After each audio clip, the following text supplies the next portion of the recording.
大家好，我是 Jasmine， 欢迎来到我的频道。我不知道你们有没有同样的感受啊？就是这边的小孩呢，他就特别喜欢去幼儿园，特别喜欢去学校。墨尔本因为从去年到今年有很长的一段时间都是在封城嘛，所以呢，幼儿园也好啊，学校也好都不开门。然后家长的感觉都是呢，孩子不去学校了，他会非常想念他的小伙伴。就按理来说，照我们中国人的思维啊，就是孩子很久不去学校，我们一般想的是他有很多学业落下了，他这个学习怎么办？学习进度能不能跟上？但是这边呢，你就感觉非常的不一样。我之前看过我朋友的一个朋友圈，然后也是封城很久之后呢，带着他的女儿去幼儿园，他就说送过去的时候我们担心他会哭，结果完全没有，倒是接回来的时候哭了一路，然后他由衷的感慨，要不是幼儿园晚上要关门，我也不想把你接回来呀。我觉得整个这个现象啊，对于我们这代人，特别是小时候在国内生长的这个海外华人来说，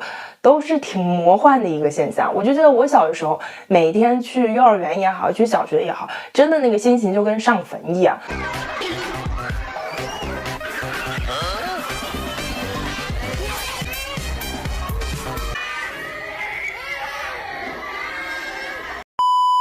但是这边小孩就完全不是，这边小孩就是你把他送过去，然后他很开心的跟你说拜拜，然后到了我去接他的时候，他往往还要在他的教室里待好长一段时间，然后要给我每一个 section 去给我演示这是他的玩具，他是怎么样玩这些玩具的，就觉得他在那边很开心。有可能是他们师生比例的问题，但是我觉得更多的呢是这个教学理念的问题。在我们中国人看来，特别是所谓的我们这些高学历的这个华人家长，在我们看来呢，一个学校有没有效果，就是孩子的学业成绩有没有提高。3岁的时候有没有学会数数呀，10以内的加减法呀，5岁的时候有没有学会认字啊，写自己的名字啊。我最近有去试听国内的一些线上课，我就会惊奇的发现，我家孩子的这些学术水平跟国内的孩子真的是差一大截。这就是为什么很多高学历的这个中国家长就觉得澳洲孩子上的这个日托，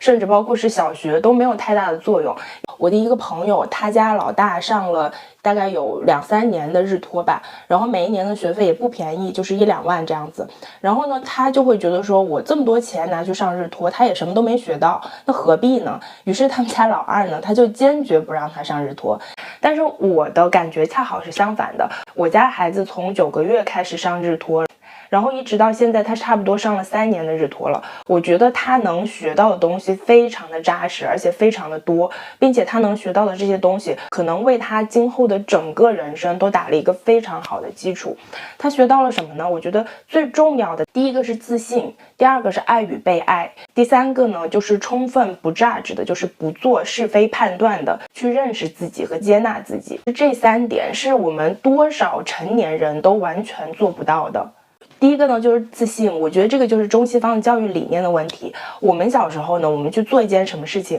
我的父母包括我的老师，他的第一反应就是你这件事情有哪些做得不好，你之后要改正，而不是说你这个东西有哪些是做得好的地方。比如说你画一张画，他们就会说，哎，你不应该是这样画的，一个小鱼应该是怎么样的，一个小朋友应该是怎么画的，你要有空间想象力呀，你要会用颜色呀，你这个颜色又用的不对。总之就是他们会用成人的一些想法，成人的既定的思维，去找出孩子在做这件事情当中做的不对的地方，然后他们会跟你说，这都是为你好，为了让你少走弯路。但是有一句话我非常非常的认同，该走的弯路1米都不能少。这边的教育呢，可以说吧，就是重在参与，无论是画画呀，还是唱歌呀，还是你做一个什么小游戏啊，都是重在参与。只要是你参与了，你可以就是按照老师的要求把笔拿起来了，然后在上面画了一些东西，无论你画了什么，比如说他说我画了我的妈妈，但是你在他的这个画纸上只看到了一个圆形，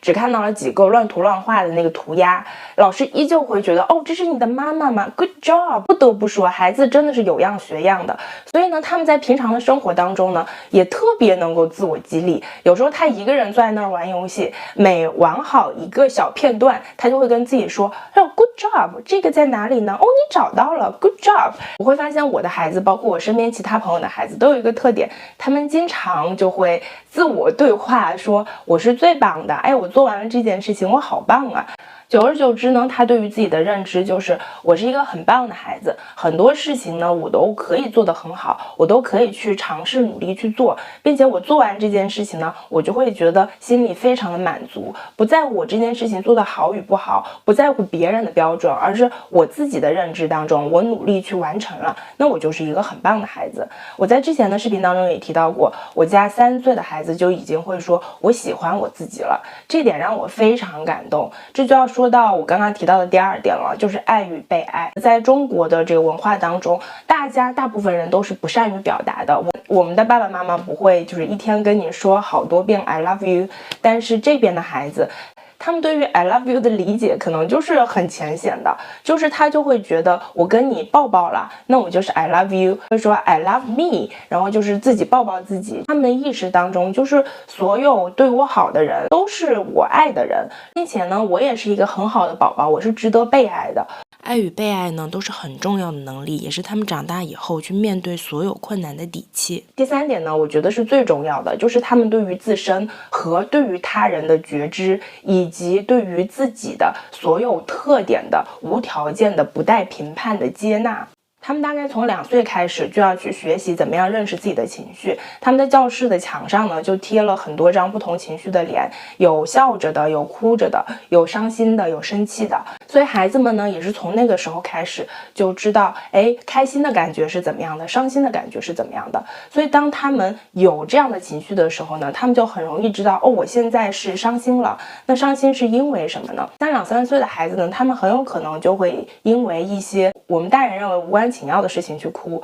然后但是这些事情有可能对于他来说是很大的一件事。记得我小时候，每当我一哭，大人就会很烦躁，然后就说怎么又哭了，不能哭，哭是不好的，坚强的小孩是不会哭的。这就是一个很明显的对于情绪的偏向性，大家就天然的认为伤心的、愤怒的、嫉妒的情绪都是不好的，我们是要把这些情绪去掉的，只能留下开心。世界是不是太单调了？我会发现这边的教育理念呢，就是我们对于情绪是不用加好坏判断的。我的孩子有时候哭了，我不会去管他，有时候他哭得很厉害，我就会问他需不需要我抱抱，然后等他情绪就是平复下来之后，他就会跟我解释，我刚刚有一些 sad， 我为什么 sad 呢？因为我的菜很烫，然后我没有办法吃，所以我就 sad 了。可是现在呢，它凉了，然后就可以吃了，那我又不 sad 了。那我就会跟他说，那如果这个菜很烫的时候，你哭也解决不了问题，你哭并不会让它凉啊，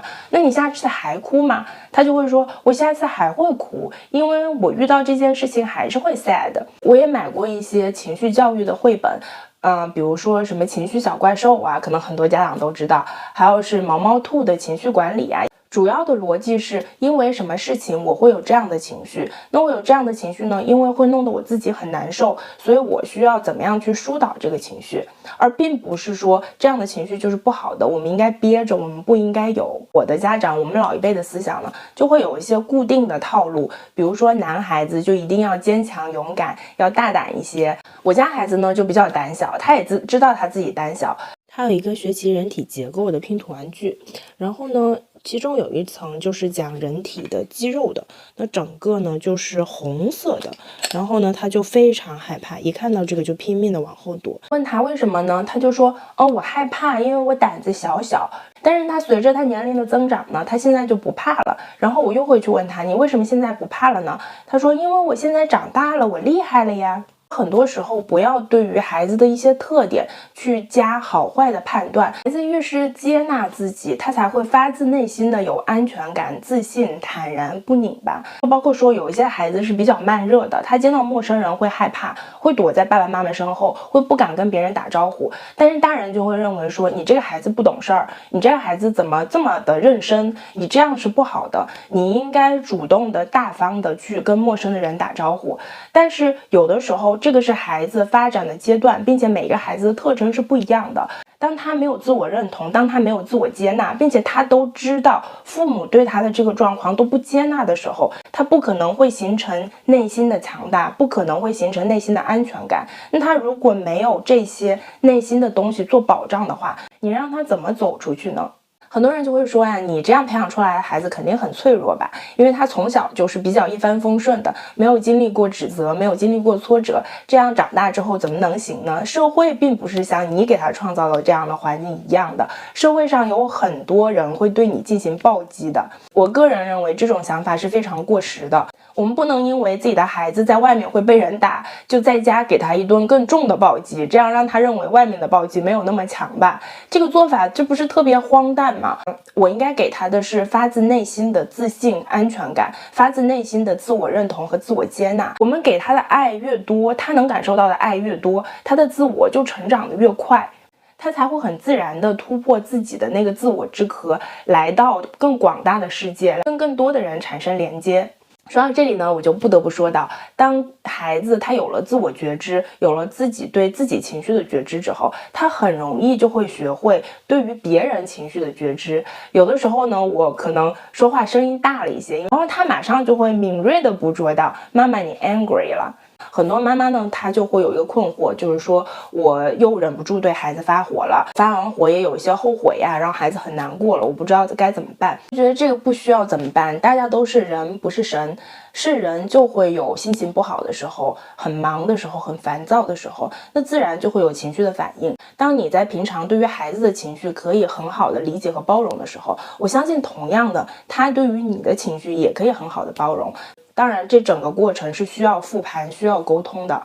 当然呢，除了我以上说的这些，还有很多东西会让我觉得日托的钱真的花得很值，让我很受益。比如说他的自我管理能力、自理能力，就是他在幼儿园呢就会知道什么东西是我的，什么东西是你的。我也经常发现他的裤子是前后穿反了，袜子里外穿反了，鞋子左右脚穿反了，那就没跑了，这肯定是他自己穿的。那遇到这些情况呢，我也不会去纠正他，给他重新穿。我觉得如果是穿的不舒服的话，他自己会调换过来。如果是他觉得就这样穿也没有问题的话，那他就让他这样穿吧，因为是他自己完成的这个劳动。如果你把它打破了，重新再来的话，他会觉得，哎，是不是我做的不好，是你做的才好？那我以后就让你做了。我觉得无论做的好不好，他自己能够完成的事情，就让他自己完成好了。我们静待花开嘛。还有一点是让我很欣慰的，在幼儿园呢，因为老师经常带着大家一起 reading book， 不是有一个指导嘛，就是你在学龄前要读完1000本书，所以基本上呢是在学校，老师会带着孩子去阅读，回到家来呢，每天吃完饭，孩子就会让我陪着他一起阅读。别看这只是幼儿读本啊，但是相信我，其中会有很多你不认识的单词和你不认识的用法。我今天呢就把我自己拿到的一份书单分享给大家，作为这个视频的一个福利。那你点击视频下方的链接呢，就可以领取这一份书单。我自己是看了一下这个书单啊，其中很大一部分都是这种童谣形式的，就是让孩子学会怎么样押韵，让孩子学会什么近义词、反义词这些。所以我觉得，如果你的英文实在是非常不好的话，其实是有一个替代的方法的，就是你找一些中文的这方面的书，比如说儿童顺口溜啊，比如说笠翁对韵啊，唐诗300首啊，这些都是一个很好的中文替代。那好啦，今天的这个视频呢，我们就聊到这里。如果你觉得这一期视频对你有帮助呢，不要忘了把我的视频分享给周围需要的人，也别忘了点击和订阅我的频道哦。那我们下期再见啦，拜拜。点关注不迷路。